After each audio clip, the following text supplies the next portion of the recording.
Excellent, excellent, excellent. So we're actually going to go ahead and get started. We have such a wonderful opportunity to come together to talk about the financial aid process. Hello, everyone. My name is Janessa Dunn. I am the Director of Admissions here at Skidmore College. And I am here today just to share a little bit about what you are expecting today. I'm here with my wonderful colleague, Beth Post, the Director of Financial Aid, who will be sharing quite a bit of information, things to keep in mind as you all are navigating the financial aid application process. Perhaps, of course, here at Skidmore, but also applicable to the process for you at large. A couple of items that we want to keep you all in mind as you are navigating our webinar this evening. We encourage you to use the Q&A feature for any questions that you would like to submit throughout your time today. Some of them may be answered during the presentation, but please know that we are dedicating some time towards the end of our time together to answer some of your questions live. I will share with you, because this is a financial aid webinar, we're not able to speak specifically to individual financial aid questions, but please know we will provide contact information to schedule individual time with one of our financial aid colleagues here at Skidmore. You'll also notice that there are some opportunities to connect after the session. And so this is one of a series of sessions that we will be offering throughout the spring to assist you throughout your financial aid and college application workshop. And so stay tuned to hear a little bit more about those pieces. And then last but not least, this session will be recorded.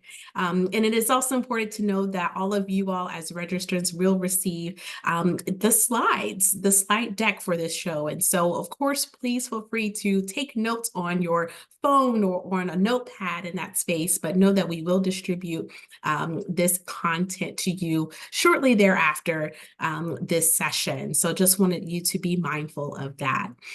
Now that those housekeeping notes have been taken place, I want to join you all in just being excited about hearing about financial aid. So at this time, I will introduce Beth Post again, Director of Financial Aid, who will lead us into some conversations about what is financial aid? How do you define financial aid? Hi, everybody. As Janessa said, thanks for joining us tonight. I'm just going to get the PowerPoint set up here. Bear with me a moment. There we go. So yeah, I've been in the financial aid profession now for over 30 years in different kinds of institutions, large public, small private, research institutions. So hopefully I can help you with your general questions toward the end of this presentation. And in the meantime, I'm happy to get started with the overview. So in response to Janessa's question, how do we define financial aid? What is financial aid? Financial aid administrators think about financial aid as being able to be put into three categories, three buckets, three types of financial aid. They are gift aid. Those are grants and scholarships. Those are funds that are given to a student to help with their educational expenses that are not required to be repaid, and you don't have to work in order to receive those. So that's the best kind of financial aid to receive. It's what most people think of when they hear the term financial aid, but there are two other types of financial aid. Loan aid. So financial aid, when it's a loan, is a loan like any other loan. It has to be repaid over time with interest, but it's a way to help you finance your own educational expenses. The only reason the government is willing to provide loans to students who might be 17 or 18 years old, or who might have bad credit or no credit, the reason the government does allow for these loans to be lent to students is because they're enrolled in a degree-seeking program. They're enrolled in college. The fact that they're tied to college enrollment is what makes them financial aid and different from other kinds of loans that are out there. So loans are a type of financial aid, as well as work. So you may have heard the term work study. That's just a part-time job for students who are working on campus usually to earn a little bit of money to help defray indirect expenses, expenses such as personal expenses. Maybe they can save up a little bit of their work study earnings to buy books in a future semester, but working at a part-time job on campus is also a kind of financial aid. Now, this chart is an overview of the main sources of government assistance that is available to students. I'm going to go through this with you, but I don't want you to worry about having to memorize or really learn deeply this chart or how it is that a financial aid administrator would determine your eligibility. I think it's good and helpful for folks to understand how these programs work, but it's the financial aid administrator's job to review your circumstances and then figure out which of these things you qualify for in an academic year and how much. So in the first line there, we have the federal Pell Grant. The source of those funds, the Pell Grant, is the federal government. It's the best kind of financial aid a student can receive. It's that gift type of financial aid. The annual maximum changes each year. It's roughly about $7,400 is the most a student could receive in 1 year. It is based on something called the Student Aid Index, or SAI. And that's a figure that I'm going to talk about further along in the presentation, but it's dependent upon the student's family's financial and household situation. So what kind of income and assets and what size is the family, etc. That's all of that information is put together to determine your SAI, and that index tells the government and the financial aid administrator how much, if anything, you qualify for in the federal Pell Grant. In addition to the federal Pell Grant, if you are a New York State student who will be attending a New York State college, you might qualify for the TAP grant. That stands for the Tuition Assistance Program. It is from New York State. It is only available to New York State residents going to New York State colleges, but it is a gift aid. It's a grant. It's, again, the best kind of financial aid that a student can receive. The most a student can receive in one academic year is $5,565. And for this program, it's based on the family's New York net taxable income. So that figure has to be less than $80,000 in order for the student to get any TAP grant from New York State. In order to get the maximum TAP grant, the New York net taxable income would have to be less than $7,000, just to give you an idea. So it's prorated depending upon the family's New York State net taxable income. The student has to be enrolled full-time as well in order to qualify for New York State TAP. In addition to those two grants, there are federal student loans. There's the federal subsidized student loan. The source of those funds is the federal government. And that loan is in the student's name. It's entirely in the student's name. The parents do not co-sign or sign for this loan whatsoever. The most a first-year student can receive in the federal subsidized student loan is $3,500. And the eligibility criteria for this is based on the student's financial need, and they have to be enrolled at least half-time. Subsidized means that the government is paying the interest on that student loan for the student for the entire time they're enrolled at least half-time. There is also an unsubsidized federal student loan. Again, the source of those funds is the federal government. The student is the borrower, and the most the student can receive in addition to the subsidized loan for their first year is $2,000. For this one, there is no financial need criteria, but the student does have to be enrolled at least half-time. You've probably guessed that if subsidized means the government pays the interest on that type of student loan for a student, then unsubsidized would mean the interest is accruing on that type of student loan while the student's enrolled. And that would be true if that's what you're guessing. There is no payment required for either type of these student loans. So no payment has to be made while the student's enrolled at least half-time. And there's a 6-month grace period after the student graduates or drops below half-time before repayment begins.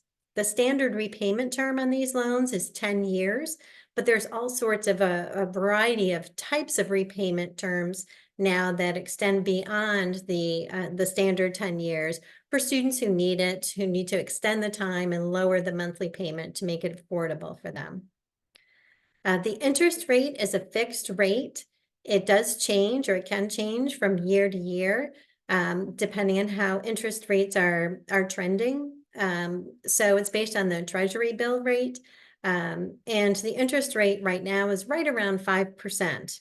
But whatever it is, and that rate is determined around May of each year for the following year, whatever that is the fixed rate for the life of the loan. In addition to those two student loans, the government makes a parent loan available. It's called PLUS, and that stands for Parent Loan for Undergraduate Students. The parent in this case would be the borrower, not the student. And the parent can borrow up to, it says COA, which stands for Cost of Attendance. That's the all-inclusive costs, not just direct costs like tuition fees, and if you're living on campus, your room and food or meal plan, but it includes things like estimates for books and supplies and travel and personal expenses while the student's at college. So the government allows this money to be lent from the government to parents to help them finance their son or daughter's educational expenses. The eligibility criteria on this one is that the parent who's borrowing must have a clear credit history. So it's not based on your credit score or debt to income ratio. It's actually based on credit history. So they're going to be looking at a parent who's trying to borrow this loan. The government does a credit check. They're going to be looking at, are there any recent bankruptcies? That's the kind of thing that can affect whether a parent can borrow this federal parent loan. If a parent is denied the federal parent loan based on their credit, that allows the financial aid office actually to increase the federal unsubsidized student loan for a student by up to another $4,000 or $5,000, depending on that student's academic year in school. The federal parent loan also is a fixed rate loan. The rate is higher on the federal parent loan than on the student loan. It's closer to 8%. And the standard repayment term is also 10 years on the federal parent loan. No payment, though, needs to be made while the student's enrolled for the first 4 years. Though if you don't make any payment, interest is accruing on that student loan while the student's in school during the 4 years. In addition to those loans and those grants, the federal government makes funds available for work study. And that's that part-time job that a student can have on campus. It's generally around $2,500, but it is the dollar amount is determined by each college. It is partially funded by the federal government and partially funded by the colleges.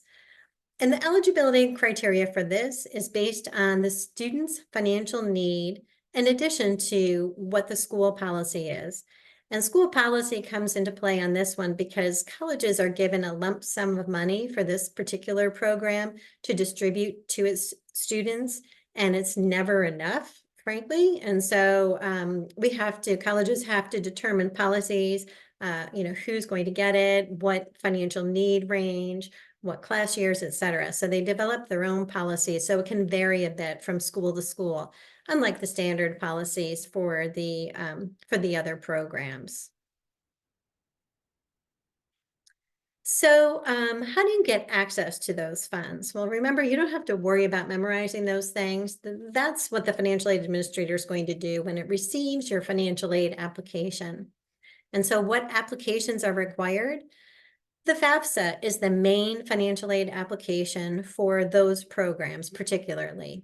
And the FAFSA stands for the Free Application for Federal Student Aid.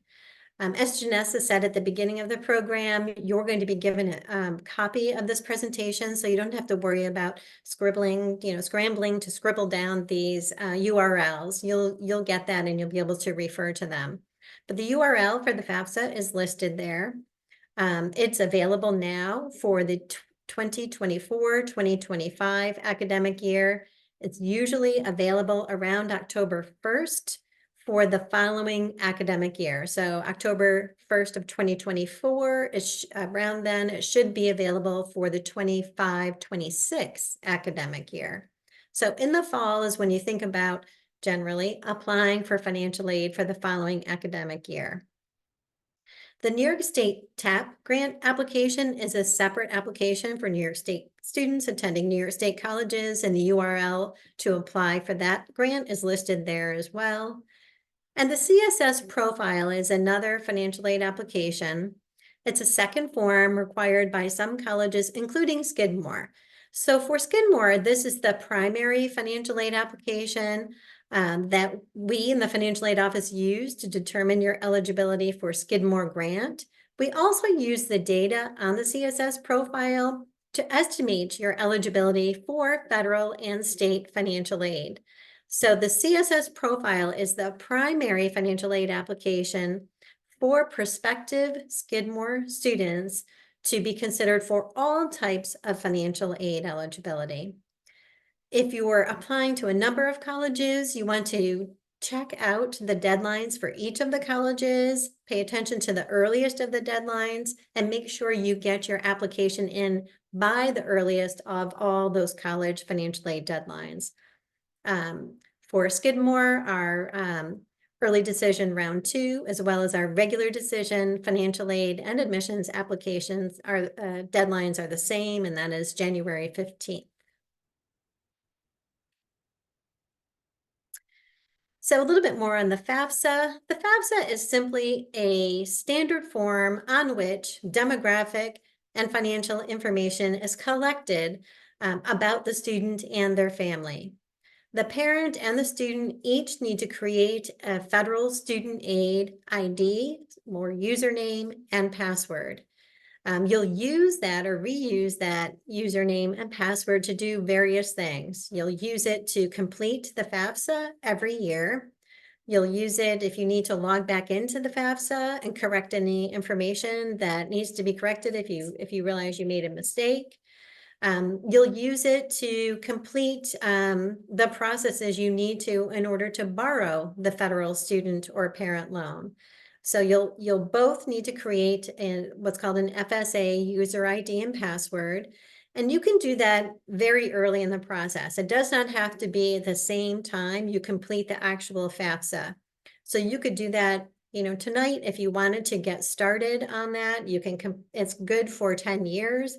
You keep that FSA user ID and password and reuse it again in the future. The FAFSA is available in both English and Spanish. And you're putting on there, when you complete the FAFSA, which has been streamlined to be have even fewer questions than it used to, and be more intuitive than it used to as well. You'll list on there all the colleges you want your information sent to. And you want to put the colleges on there, list all the colleges, even if you don't yet know whether you're admitted.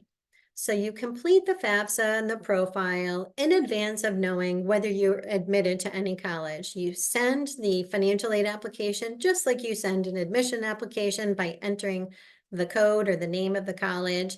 The college receives your data, and we only act on it if ultimately you end up being admitted to our college. If you don't end up being admitted, then eventually your data just gets purged. So don't wait until you're admitted before completing your financial aid applications. The most important thing is to get them completed by the financial aid stated deadline. This is what the FAFSA page actually looks like. It's a screenshot of the FAFSA page. So you're new to the process because you're prospective students, presumably, most of you anyway, and you want to start there and complete the FAFSA. You click on that, and the student particularly. So the student is the one who needs to initiate the FAFSA process, needs to begin it using the FSA user ID that they create either at that time or in advance. The URL to complete that, to create your FSA user ID and password is listed right on here. And you're going to set up the form with your basic information, such as your name, your date of birth, your social security number, what, are you going for your bachelor's degree or your master's degree, demographic information like that, whether you're a dependent or independent student, In other words, it's going to ask you, are you a veteran? Are you a ward of the court? Do you have dependents like children? And you'll go through and answer those questions. And when the student section is all done, you'll end it, and then the parent can log in using their user ID and password and finish the application with their demographic and financial information as well. And the parents are called contributors in the new process. So this just gives you an overview of the sense of how it works. The student begins it, initial information, demographic, financial, then the parent logs in to the application, overview, demographic, financial. You list on there the colleges you want your information sent to, you submit it, the FAFSA processor manages it and sends out data files to all the colleges you list on there. You'll see that as a returning user, eventually, when the FAFSA processor for the 24-25 application process has everything worked out the way it should, you'll be able to log back in and correct any mistakes you've made and add any colleges if you have new colleges that pop up on your list. My goodness, that's such a wealth of information, Beth. Being able to understand one, what is financial aid, but also really dissecting the types of applications that we utilize to render a financial aid award. And you specifically mentioned the FAFSA, the Free Application for Federal Student Aid. And this is the primary document that is now live for many of our students. And there may be a little bit of trepidation that comes along with this. And so I see that you have some tips and some common errors that you may have seen throughout your experience over the years that may be helpful for our families to keep in mind as they navigate the process. Yeah, absolutely, Janessa. We see some common errors in the financial aid office. We're reviewing all the financial aid applicants applications that we receive, and over the years, you see some patterns about mistakes that families make that whenever we have the opportunity, we try to educate them so that it makes the process go more smoothly if these kinds of mistakes can be avoided. So the first one is that a reminder that we know parents are super helpful in this process to students, and they're helping them complete the financial aid application, and that's awesome and wonderful when that can happen. And if the parent's helping by completing the application, they need to remember that it's the student's information on which the student's application on which parental information is provided. So it's the student's financial aid application where the parent's providing their data so that you all can be evaluated for financial aid eligibility. And as I mentioned on a previous slide, that the student now, and this is different for this year, the student initiates the FAFSA by logging in, and then contributors add and supplement the information the student provides. Here's a tip too, that if the parents are married but filed taxes separately, for the first time now, both parents must create a user ID and password so that both can authorize the FAFSA processor to retrieve that data from the IRS, that income data from the IRS. So that's new and different, and something for families to be aware of. Families should know too that database matches are occurring once the FAFSA is submitted. So Homeland Security is checking for the citizenship status of the student to be considered for federal financial aid eligibility. The citizenship status of the parent does not affect the student's eligibility for federal student aid. It's only the student's citizenship status for the FAFSA for federal student aid. On the FAFSA, the database match for Social Security numbers is also occurring. So the name that the student uses to create their user ID and password has to match the Social Security number at the Social Security Administration. Excuse me. So no shortening names. Use whatever for this process, use whatever the Social Security Administration has as your name. So, Jonathan, not John. You want to make sure that matches exactly so that you can have a valid FAFSA. The same is true of the parent name. So sometimes when a person gets married, they change their name legally, but they haven't yet updated their name with the Social Security Administration. My advice is to update your name with the Social Security Administration. But if you don't do that, use whichever name matches exactly with the Social Security Administration when you're completing the FAFSA. Divorced and separated or remarried families have some special instructions here. On the student's FAFSA, you need to use the parent who is going to provide more than 50% support to the student. You don't need to know what the rule used to be, but that is different. So even if the student is not living with that parent, whichever parent provides more than 50% support is the parent who has to provide their data on the FAFSA, create a user ID and password, and sign it in order to do so. If that parent is remarried, that parent's current spouse also has to provide their information on the FAFSA as well. Only that set of that parent or that parent and step-parent's data is on the FAFSA. The other parent does not have to provide any of their data on the FAFSA. If the parents are divorced and separated and filed jointly, so it's a kind of the opposite situation as the first one that I mentioned. So if they file jointly, you have to provide consent for the IRS to pull in your data, your income data, because there's a whole process behind the scenes for the FAFSA where the IRS is going to populate those income questions for you. So you still have to provide consent for the IRS to pull in your information, but you're going to override that in the case where you file jointly but are divorced or separated and only report that one parent's income information manually. And that's a little confusing. I'm happy to go through that again at the end if there are any questions about that. In terms of assets on the financial aid application, this is really the the financial portion that you'll be completing that won't be transferred from the IRS. You just want to remember you don't include retirement plans. So any funds you have in a 401k or a 403b, they are not reported anywhere on the FAFSA. If you report them on the FAFSA, you'll be making a mistake. So you make sure to not include them. We won't, the financial aid office won't be able to pick up on that kind of mistake. We won't know that you've made that mistake. So make sure you don't do that. You also don't include the value or debt of your home on the FAFSA. They do not consider that when determining your eligibility for federal student aid. So make sure not to include your home value.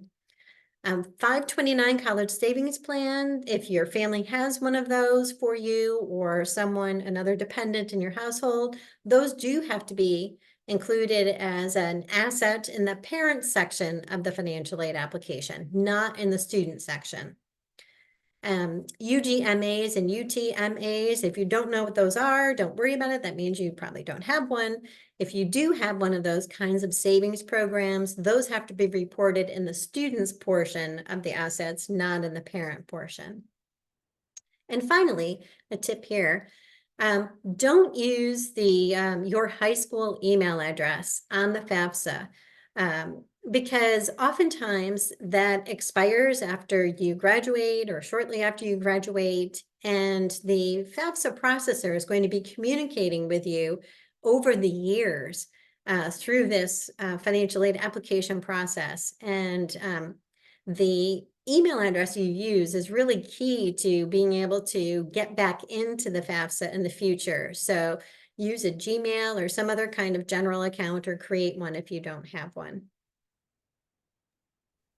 Excellent, excellent feedback, Beth. And I'm so happy that you mentioned the note about the email addresses. This also applies to college admissions as well. And so if you are utilizing that email address for your common application or your coalition application, for example, make sure that whenever you choose to enroll in your institution to update your email address in that space as well. That would save quite a bit of hardship and even some missed emails and communications in that space.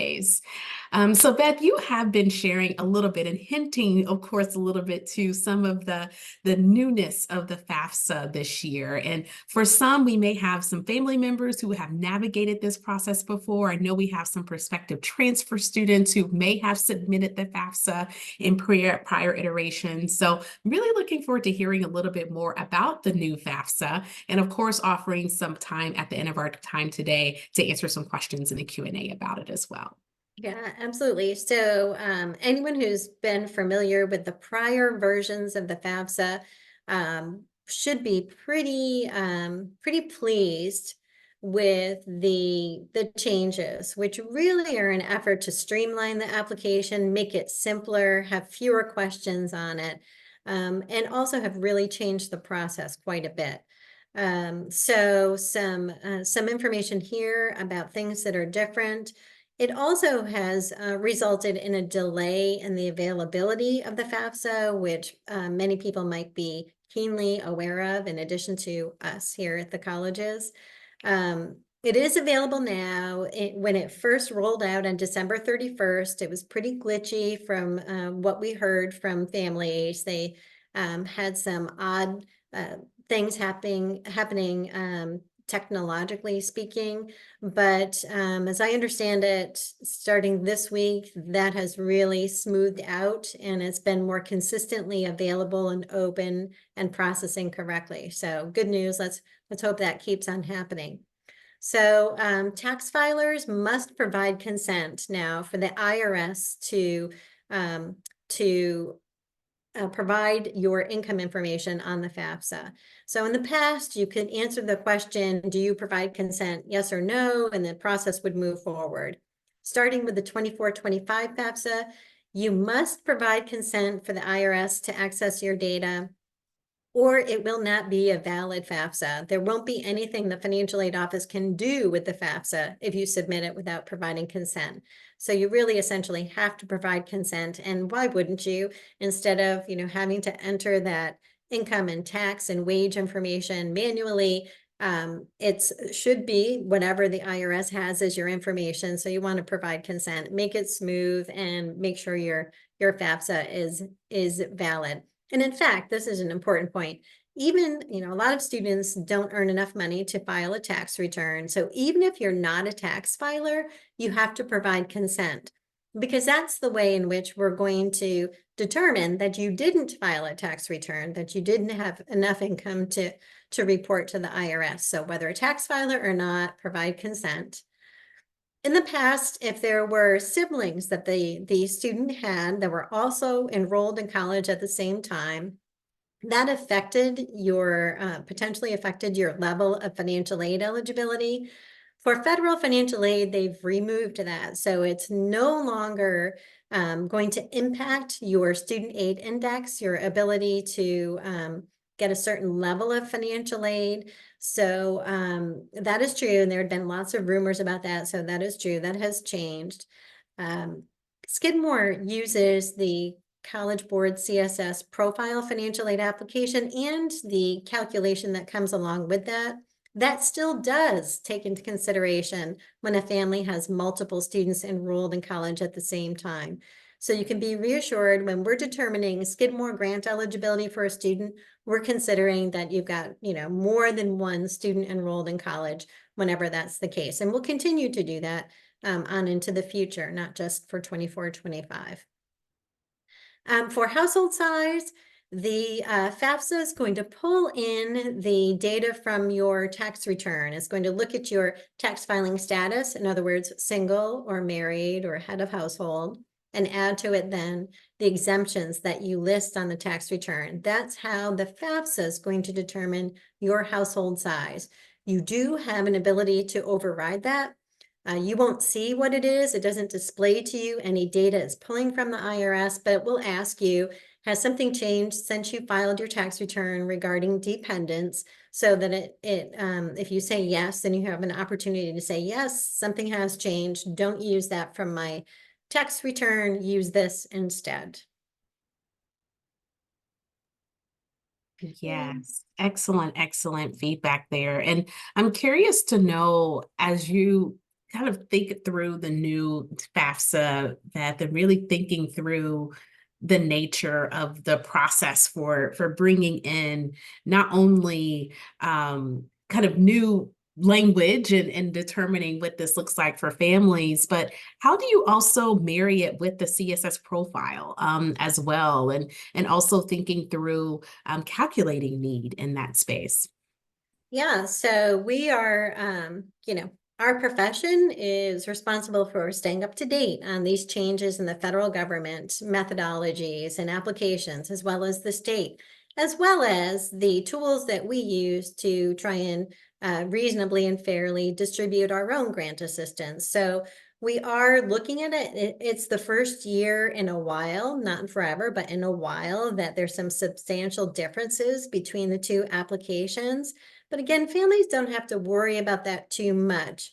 It is, your job as the family and the student is to get the applications completed so that the college can receive your data and process it and let you know what you qualify for. So with regard to that, a few slides here about the College Board CSS profile. It's a second financial aid application that some highly selective colleges like Skidmore require in addition to the FAFSA. And why a second application? Well, because it gives us so much more information than what's reported on the FAFSA.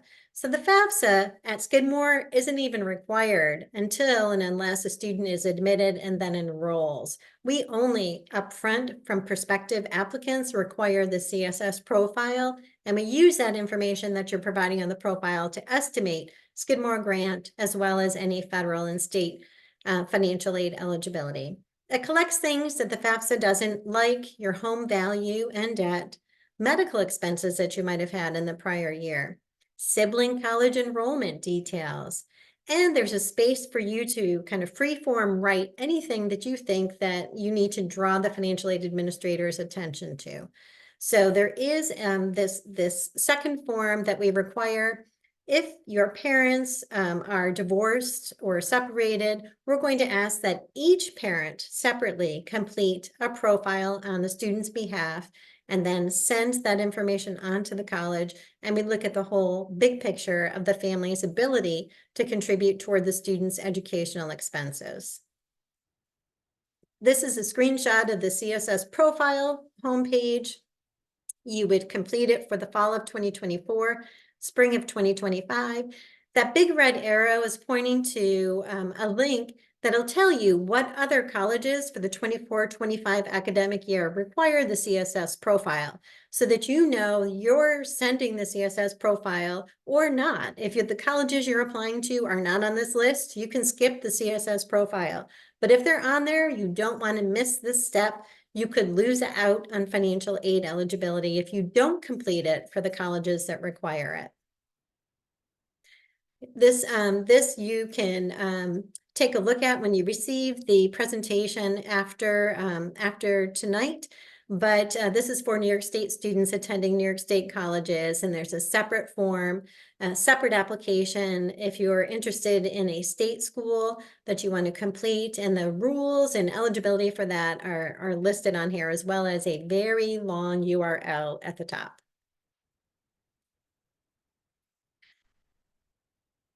Yes, absolutely. So when we think through the nature of the financial aid and processing, we have the documentation, we have the FAFSA, we have the CSS profile. And then I will add a note here, which I know we'll talk about a little bit later, our application for financial aid for international students. Can you share a little bit about how financial aid is calculated? We see the blackboard here on your slides, but kind of giving us a little bit of an understanding of how these packages are come together, and even perhaps some questions that our families should keep in mind as they're navigating this, not only at Skidmore, but at other institutions. Right. Well, thanks for bringing that up. Absolutely. Our international students would only need to complete a Skidmore developed short financial aid application that's free.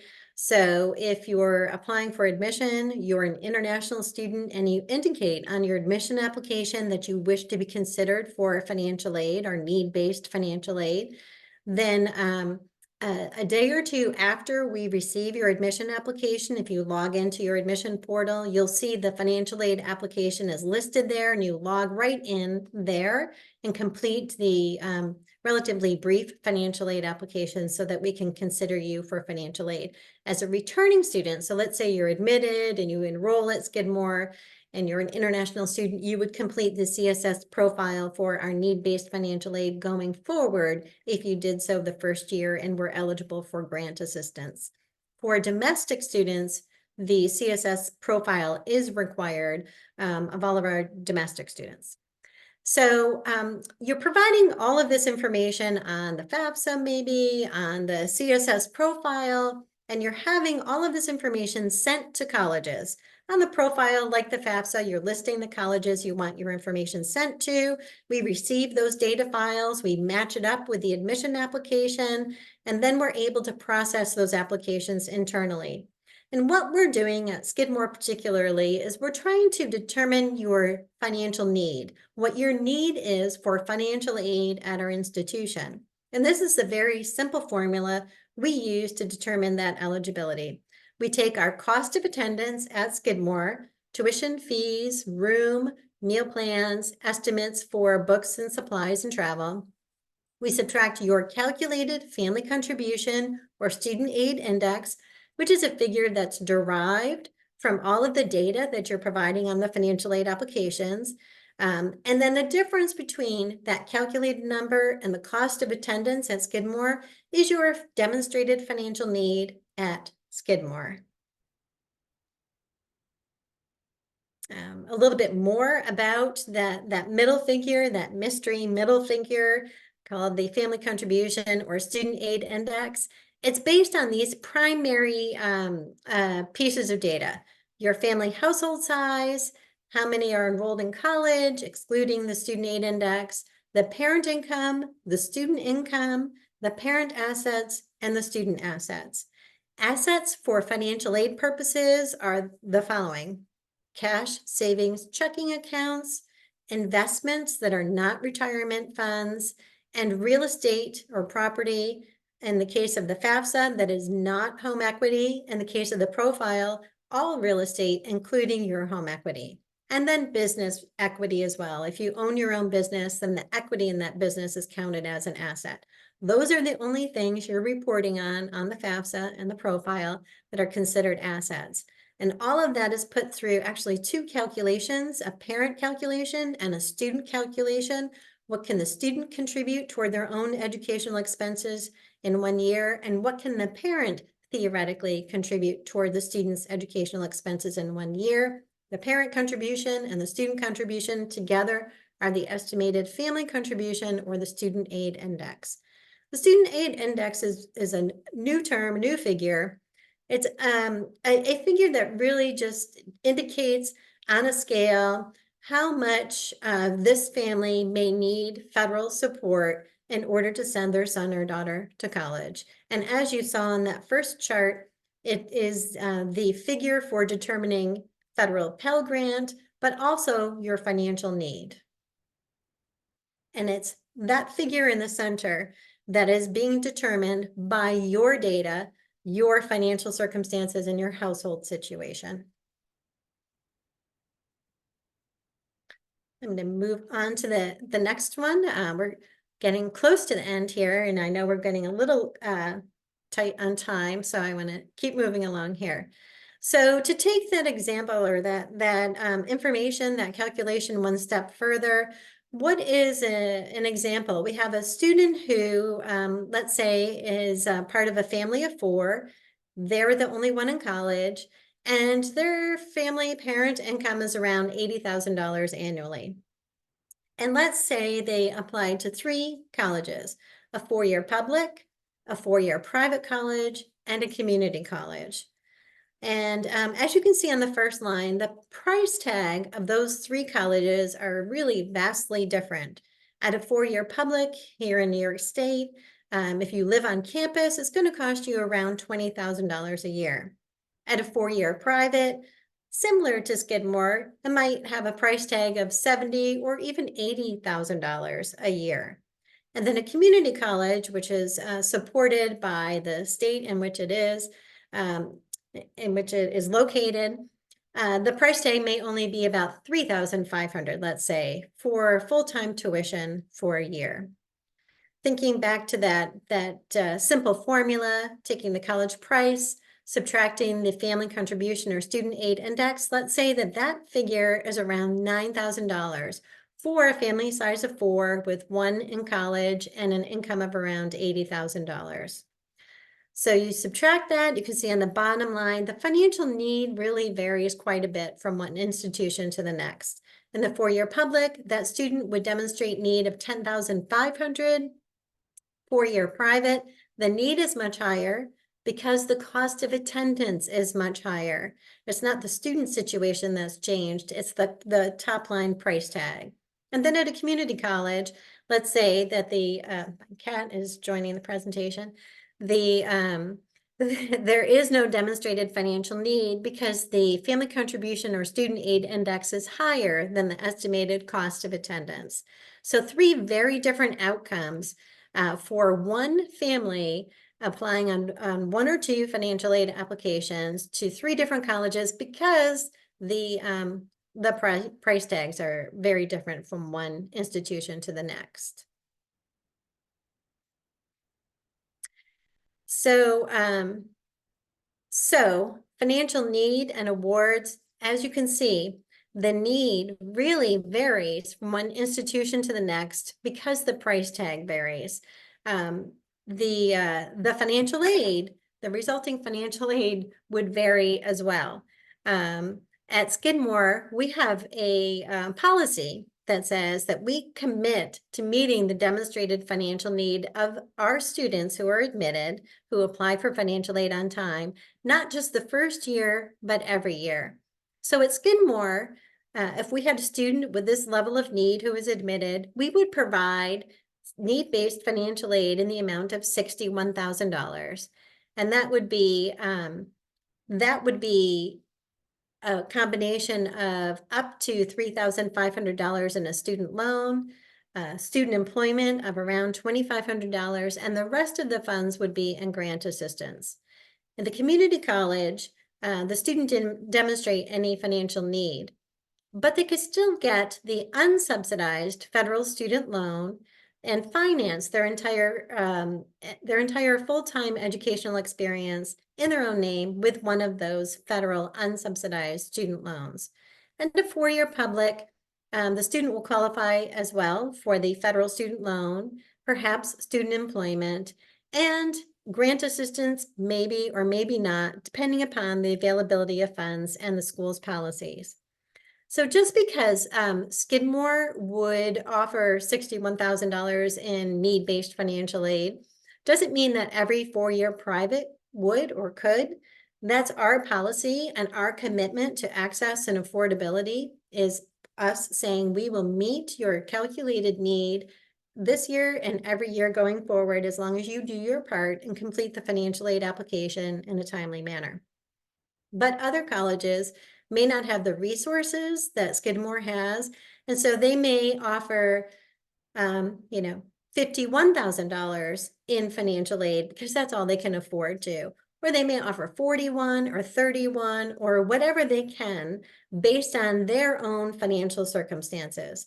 So it's really a twofold process. It's the calculation to determine your financial need, but also the resources of the college that can affect the outcome and what your financial aid award letter ultimately is in your hands at the end of the day when you've been admitted and then offered financial aid at an institution. So the need can vary for each student at each college, and award eligibility is often tied to that demonstration of financial need. Colleges can decide to award financial aid, grants, and scholarships, particularly based on financial need of the family, or merit, or both. So Skidmore, our policy is to award grant assistance based on financial need and to do so every year, not just the first year. There's no bait and switch. The only reason your financial aid would decrease in the future at Skidmore is if your financial circumstances of your family improved or increased. And your financial aid at Skidmore can increase if a parent loses a job or you have a younger sibling that ends up going to college, maybe when you're a junior at Skidmore, and now your financial situation has changed at home, and Skidmore will be there to help you and make sure that you're able to persist and graduate based on your financial situation. So colleges that offer general merit awards, they often don't have the funds to be able to meet your need each year. And so they're trying to get your attention maybe by offering a $10,000 merit or presidential scholarship. And that's all fine and good. You just want to make sure when you get that financial aid award, you understand the terms and conditions that are associated with it, and that you're thinking about affordability, not just for the first year, but what it will take for you to afford that college for all 4 years. Whew, that was a lot, wasn't it, Janessa? All great information, though. So, some final bits of information. As I said, think about all 4 years. If you get admitted to a college and you get a financial aid award letter and it's not affordable for you or your family, you just cannot make it work as much as you'd like to, don't hesitate to be in contact with the financial aid office, our office, or any other financial aid office. You can appeal that financial aid decision if you need to, if you cannot attend based on what the financial aid office put together. Sometimes we, the financial aid office, can reevaluate your situation or use projected income, for example, if a parent has lost a job, and come up with a different figure for need and a little more financial aid. But sometimes we've offered the maximum we can based on our policies and your situation. And if that's the worst thing that can happen is you talk to the financial aid office and they say, I'm sorry, we wish we could help more, but we can't, at least you've tried to get through that process and enroll using everything you can, rather than just saying, oh, I can't afford it, I'm going to go to the community college next year. So don't be afraid to appeal if you need more funds. Every college has its own financial aid application deadline. You want to make sure you know what that is and get your financial aid application materials, the right form. Is it the profile or the FAFSA and the profile? And so make sure you get the right forms in at the right time. Every college can create their own policies around how they award institutional grant, but most institutional grant is based on the family's financial circumstances. And parents, make sure you talk with your children to ensure that they understand affordability needs to be part of the college search process. Don't tell them they can't look at certain colleges because of the price tag. You might be surprised to know that you qualify for more financial aid than you may have expected. Every college has to have a net price calculator on their website somewhere so that you can shop ahead of time for affordability before the student even completes an application and get a sense of what the college may offer and grant assistance to you.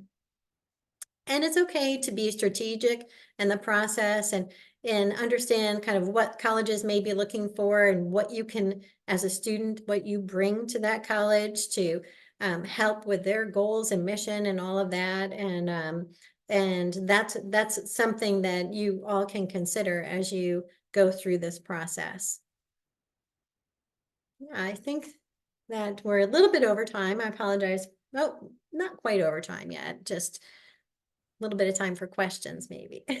Yes. Well, wonderful, Beth. Let me tell you, a wealth of information. There have been so many different iterations of a financial aid session that I have observed, and to be able to get this granular while also being able to digest it in this time span is just spectacular. So thank you so much for giving us this overview. A lot of what you discussed has spawned quite a few questions from our audience here. And so if you all are willing to stay on with us, we're going to do our best to couple and group these questions together to answer these for you. There is a question, and it's a two-pronged question as it relates to the loan piece in terms of unsubsidized loans. Are families or students, are they required or can they make payments while enrolled in college? And let's just start off with that one. Okay. So payment is not required on the federal subsidized loan, nor the federal unsubsidized loan, nor the parent loan, as long as the student continues to be enrolled at least half time. On the subsidized type of student loan, the interest is being covered by the government during the time that no payment is being made. On the unsubsidized type of student loan and the federal parent loan, interest is accruing while the student is enrolled. So they don't have to make payment, but they have a choice. They can make no payment and interest is accruing and will be capitalized and converted to principal when they go into repayment. So they can make no payment, they can make interest only payments, or they can make interest and principal payments while they're enrolled.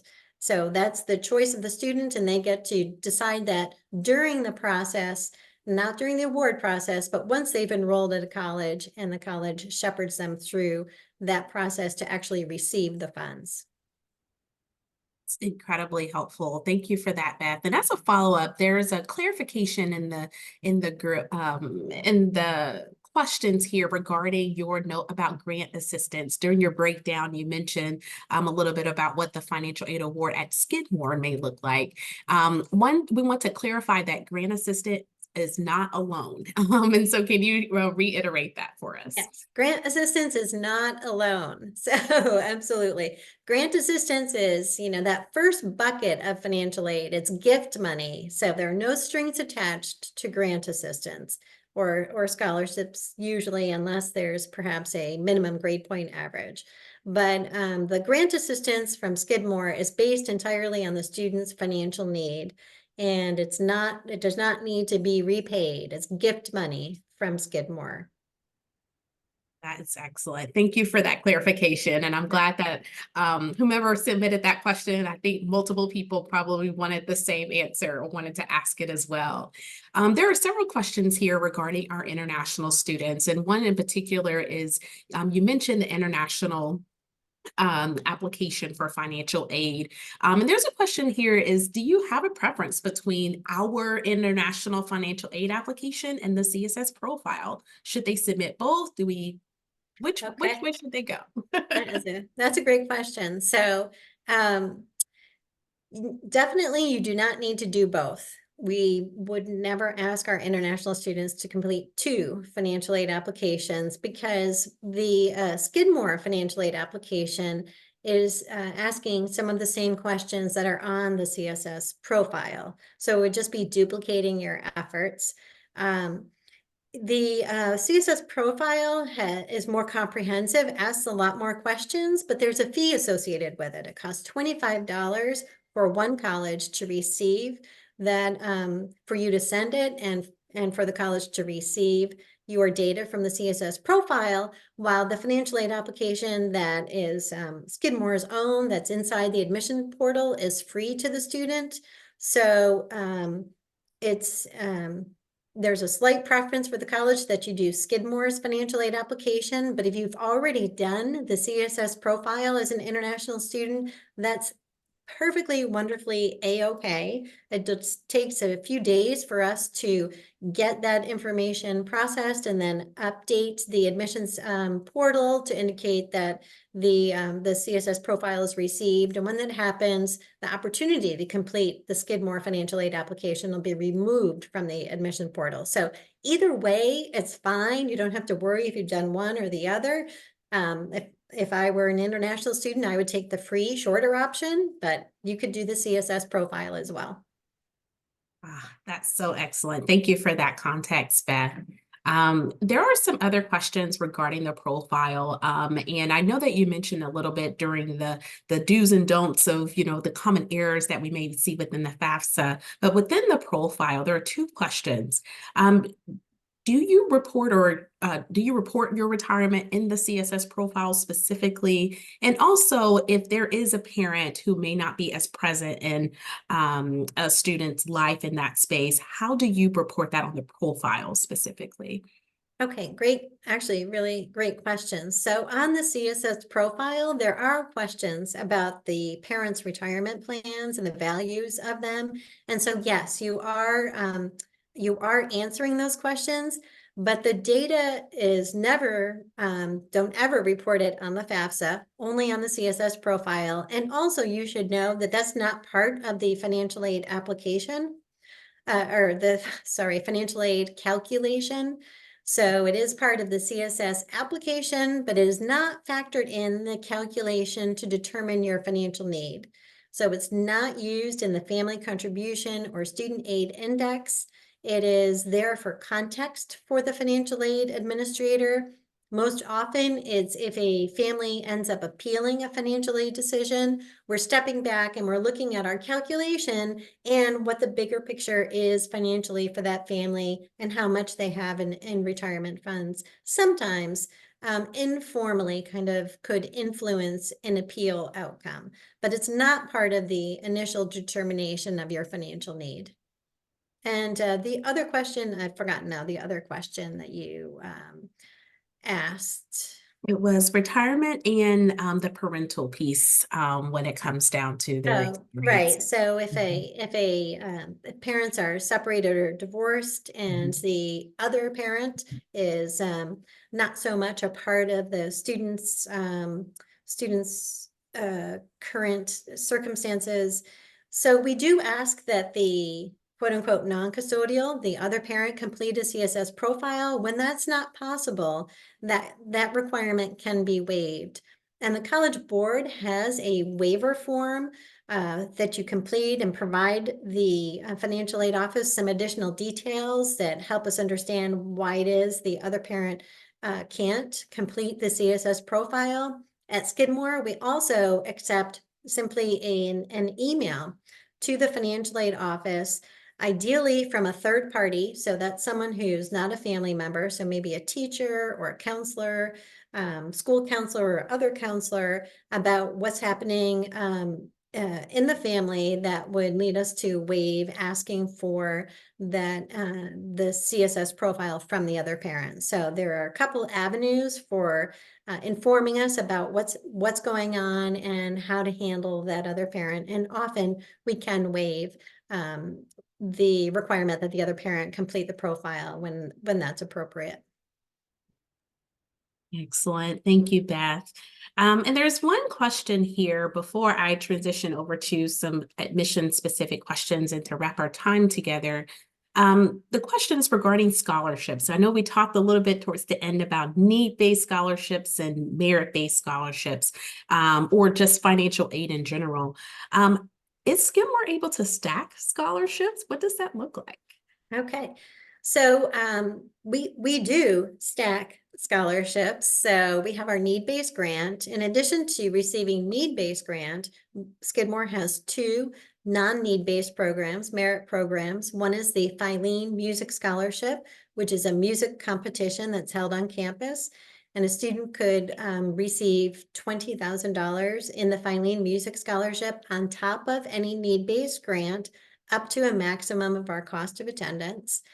We also have a Porter Wackenheim Math, Science, Computer Science Scholarship, which is also $20,000 per year, which can be added on to the need-based grant up to the limit of our cost of attendance. There's a separate application, and the link to merit awards is on the financial aid, Skidmore Financial Aid homepage, so you can read more about that and follow those instructions. In addition to our two internal merit programs, if a student were to receive what's called an outside scholarship, then That also is in addition to the need-based Skidmore grant. It can affect student loan eligibility or federal eligibility, but almost always it's added right on top of all the other financial aid the student has received up to the limit of the cost of attendance. So yes, we do stack. Excellent. Thank you so much for that. And I've included a link in the chat for those who are curious about our merit scholarships at Skidmore, just to learn a little bit more about that process. So many wonderful questions that have come through. So thank you all so much for being very active. And Beth, thank you for being so wonderful and thorough and just engaging throughout this entire process and answering these questions. There are a couple of questions here briefly that I want to address. There is one piece here that mentioned, can we discuss the interplay between admissions and financial need? And I wanted to share a little bit about, two terms that you may have heard throughout your process, need aware and need blind. Need aware is an admissions review process in which a student's financial need is or can be considered as a part of the application review process for admission. And I believe it's really important to know that the vast majority of institutions, particularly in the private sector, with a very small subset that is not, may practice a need-aware review process. But it's just as Beth mentioned, we are an institution that will meet 100% of demonstrated need for our admitted students. And that's also another reason why we also ask for our financial aid deadline to be in alignment with admission. So if you are admitted, to our college, you will receive an estimated financial aid award at the same time that you receive your admissions decision. So just wanted to put a fine point there as well. There's also another question here as it relates to the opportunity program, particularly HEOP here at Skidmore. And I'm just adding a link here in the chat for those who are interested. I know that as it relates to our New York State residents, particularly for the HEOP program, it is primarily New York State funded program there. Beth, can you briefly mention a little bit about the financial aid pieces? Is it different than the process that you shared before? It's really not much different at all. There is more New York State funding available if you're a New York State student who's admitted in the Higher Education Opportunity Program. So they provide some supplemental, but we still meet need. We meet need for opportunity program students with a little less loan than we do for students who are not in the opportunity program. You, as an opportunity program student, you have to meet very strict financial guidelines.